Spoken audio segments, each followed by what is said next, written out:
हिंदी लोकवाणी कक्षा 10वीं दूसरी इकाई का पाठ क्रमांक 5।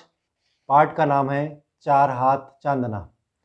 चार हाथ चांदना इस पाठ की लेखिका है अमृता प्रीतम। यह पाठ पठनार्थ दिया गया है। यह पाठ पठनार्थ दिया गया है। मेरे प्यारे बच्चों, मेरे प्रिय छात्रों, यदि अभी तक आपने मेरे इस YouTube चैनल को सब्सक्राइब नहीं किया हो, वीडियो को लाइक नहीं किया हो, तो सबसे पहले आप चैनल को सब्सक्राइब कर ले, वीडियो को लाइक कर ले। और अगर अभी तक आपने किताब नहीं निकाली हो तो सबसे पहले आप किताब निकाल ले। जब मैं किताब की लाइन पढ़ूं तब आप किताब में देखें, और जब मैं उसे समझा कर दूं तो आप मेरी तरफ देखें। तो आइए देखते हैं चार हाथ चांदना, इसका भाग 2। आज का वीडियो भाग 2 है। देखिए, अमृता प्रीतम, पेज नंबर 46। अमृता प्रीतम जी एक प्रसिद्ध साहित्यकार है। वो एक प्रसिद्ध चित्रकार शोभा सिंह जी का साक्षात्कार ले रही है, इंटरव्यू ले रही है। इसमें वो प्रश्न पूछ रही है और शोभा सिंह उसके प्रश्नों के उत्तर दे रहे हैं। पूछती है अमृता प्रीतम, कलाकार का कर्म समूची दुनिया में होने में कोई फर्क डाल सकता है? कलाकार का कर्म यानी काम, कलाकार का काम क्या समूची पूरी दुनिया में कोई फर्क डाल सकता है? उसका काम से कोई फर्क पड़ सकता है? शोभा सिंह उसका उत्तर दे रहे हैं। कहते हैं कि मैं एक सच्चे कलाकार का कर्म एक छोटी सी जलती हुई मोमबत्ती समझता हूँ। वो कह रहे हैं कि मैं एक सच्चे कलाकार का जो कर्म है वो क्या समझता हूँ? एक छोटी सी मोमबत्ती समझता हूँ। मेरे प्रिय छात्रों, आपने एक छोटी सी मोमबत्ती देखी होंगे। जब वो जलती है तो क्या होता है कि वो अपने आसपास रोशनी बिखेरती है, अपने आसपास प्रकाश फैलाती है, छोटी होती है। जितनी उसकी शक्ति होती है उतनी दूर तक वो अंधेरे को भगा देती है। बराबर है? तो कहा है कि एक सच्चे कलाकार का कर्म एक छोटी सी जलती हुई मोमबत्ती समझता हूँ, जो दूर तक उजाला नहीं कर सकती। एक छोटी सी जो मोमबत्ती होती है ये ज़्यादा दूर तक उजाला नहीं कर सकती, ज़्यादा दूर तक अंधेरे को नहीं भगा सकती, क्योंकि वो छोटी सी होती है। उसमें जलने वाली जो जोत होती है वो भी छोटी सी होती है, जो दूर तक उजाला नहीं कर सकती, पर अपने इर्द गिर्द दो चार हाथ धरती को ज़रूर चांदना दे सकती है। लेकिन वो छोटी सी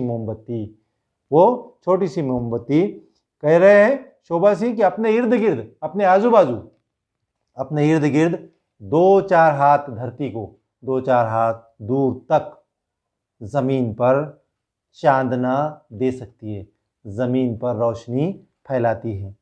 यही दो चार चार हाथ का चांदना पूरी सभ्यता को प्रकाशित कर सकता है। और वो कह रहे हैं कि यही छोटा सा, यही थोड़ा सा दो चार चार हाथ चांदना, चार चार हाथ चांदना, चार चार हाथ का प्रकाश हमारी पूरी सभ्यता को प्रभावित कर सकता है, हमारी पूरी सभ्यता पर असर डाल सकता है। अमृता प्रीतम, हमारी धरती का यथार्थ बहुत भयानक है। यथार्थ कहते हैं सच्चाई को। हमारी धरती का जो यथार्थ है, हमारी धरती की जो सच्चाई है वो कैसी है? वो बहुत ही भयानक है। क्या आप कभी यह यथार्थ चित्रित करना चाहेंगे? क्या आप कभी इस सच्चाई को, इस यथार्थ को क्या अपनी चित्रकला में चित्रित करना चाहेंगे? शोभा सिंह उत्तर देते हैं नहीं। शोभा सिंह कहते हैं कि नहीं, यह यथार्थ जगह जगह पर, यह यथार्थ कैसा है? जगह जगह पर, सड़कों की पटरियों पर भी चित्रित हुआ पड़ा है।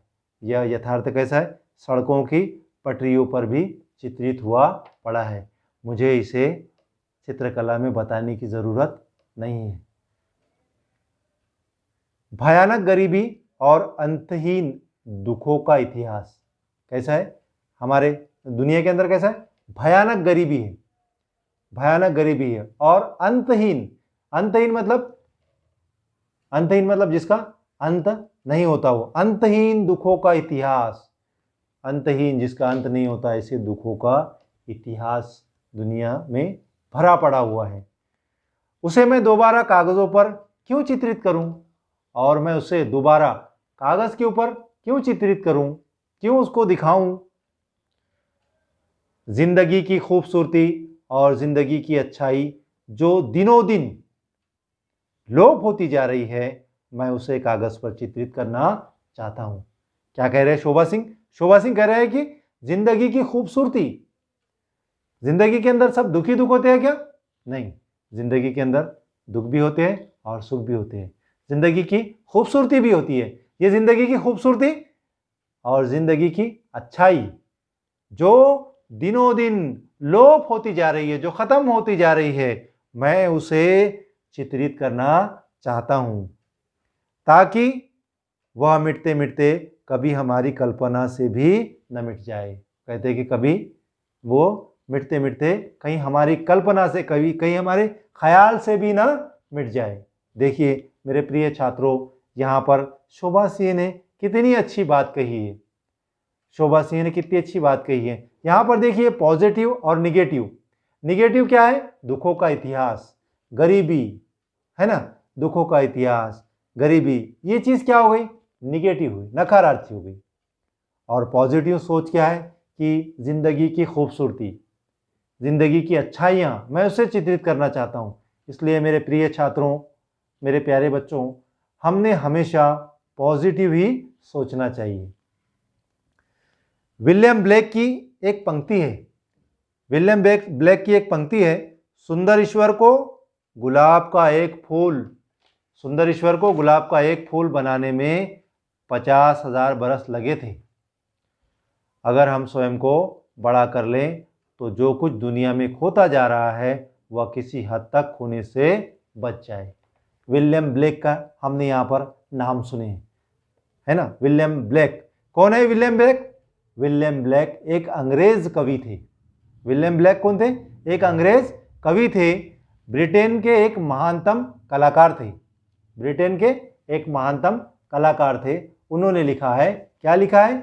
वो लिखते हैं कि सुंदर ईश्वर को गुलाब का एक फूल बनाने के लिए, सुंदर ईश्वर को गुलाब का एक फूल बनाने के लिए 50,000 बरस लगे थे।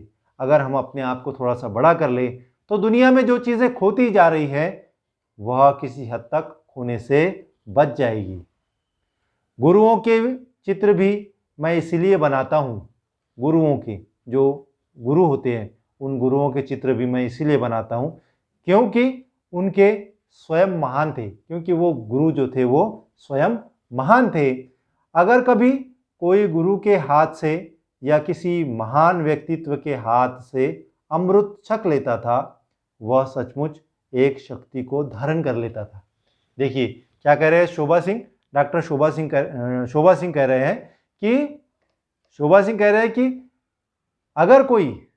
अगर कोई व्यक्ति गुरु के हाथ से या किसी महान व्यक्ति के हाथ से कोई अमृत छक लेता, कोई अमृत छक लेता तो क्या था?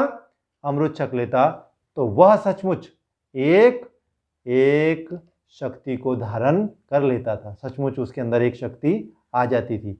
यह केवल एक भोले इंसान का विश्वास नहीं था, यह केवल एक भोले इंसान का विश्वास नहीं था जो उसे शक्ति देता था, भोले इंसान का विश्वास नहीं था जो उसे शक्ति देता था। यह उस व्यक्तित्व का प्रभाव था जिसके हाथ से वह शक्ति ग्रहण करता था। यह क्या था? यह उस व्यक्तित्व का प्रभाव था, ये उस व्यक्तित्व का, उस पर्सनैलिटी का असर था कि जिसके हाथ से वो शक्ति ग्रहण करता। कलाकार का कर्म भी एक व्यक्तित्व बनना है, कलाकार का जो काम होता है वो भी क्या है? एक व्यक्तित्व बनना है। तभी कला में उसका प्रभाव आ सकता है, तभी कला में उसका असर आ सकता है। कला जब कला के लिए होती है तब उसका कोई प्रभाव नहीं होता, कला जब कला के लिए होती है तब उसका कोई प्रभाव नहीं होता है। अमृता प्रीतम जी, सो कलाकार की शक्ति उसके चिंतन में है और चिंतन के अमल में इसमें आप दर्शक का कर्म क्या समझते हैं? दर्शक का क्या काम है? कलाकार की शक्ति क्या है? उसके चिंतन में है, और चिंतन उसके अमल में है, उसके अमल में है। आप दर्शक का कर्म क्या समझते हैं? दर्शक का क्या काम है? शोभा सिंह कहते हैं कई दर्शक ऐसे भी होते हैं। दर्शक अलग अलग टाइप के होते हैं। कई दर्शक मतलब देखने वाले, दर्शक मतलब देखने वाले। कई दर्शक ऐसे भी होते हैं जो बगल में लगे हुए चित्र को देखने के लिए पूरी तरह गर्दन भी नहीं घुमाते। कुछ दर्शक ऐसे होते हैं जो चित्र को, जो चित्र है, चित्रकार ने जो चित्र बनाया है उसको देखने के लिए अपनी गर्दन भी नहीं घुमाते, या सरसरी नज़र से सब चित्रों को देखकर पूछेंगे, या सरसरी नज़र से ऐसी नज़र घुमा लिए और सब चित्रों को देखकर पूछेंगे बस, सब चित्रों को देखकर पूछेंगे बस, और तस्वीरें नहीं है, और चित्र नहीं है। पर कलाकार का कर्म किसी हद तक दर्शक को वह आंख भी देना है। लेकिन कलाकार का कर्म क्या है? दर्शक को वो आंख भी देना है, वो नज़र भी देना है, वो दृष्टि भी देना है। कौन सी? जिससे वह देख समझ सके, जिससे वो देख सके, जिससे वो समझ सके। कुछ दिन हुए एक अमीर सी औरत आई। कुछ दिन हुए एक अमीर सी औरत आई, बड़े आदर से चित्रों को देखती रही। एक अमीर सी औरत आई और बड़े ही आदर से वो सारे चित्रों को देखती रही, बैठी रही। फिर बोली कि आपने मुझे प्रसाद नहीं दिया। और फिर कहने लगी कि आपने मुझे प्रसाद नहीं दिया, आपने मुझे तबरुक नहीं दिया। मैंने पूछा, आपने इतनी देर इस पहाड़ी हवा में सांस ली? शोभा सिंह कहते हैं कि मैंने पूछा कि आपने इतनी देर इस पहाड़ी हवा में सांस ली, फिर क्या यह सुख प्रसाद नहीं है? फिर क्या यह सुख प्रसाद नहीं है? क्या प्रसाद सिर्फ बूंदी होता है? क्या प्रसाद सिर्फ बूंदी ही होता है? यही सोच और सूझ होती है, यही सोच और सूझ होती है जिसे कलाकार को अपने दर्शक को देना होता है। यही सोच और यही सूझ होती है जो एक कलाकार को अपने दर्शक को देना होता है। तो मेरे प्यारे बच्चों, आपने आज का भाग 2 ये वीडियो देखे हैं। अगर आपने भाग 1 नहीं देखे हो तो आप उसे भी देख लीजिए। उम्मीद करता हूँ कि आपको ये वीडियो पसंद आया होगा। मिलते हैं अगले वीडियो में।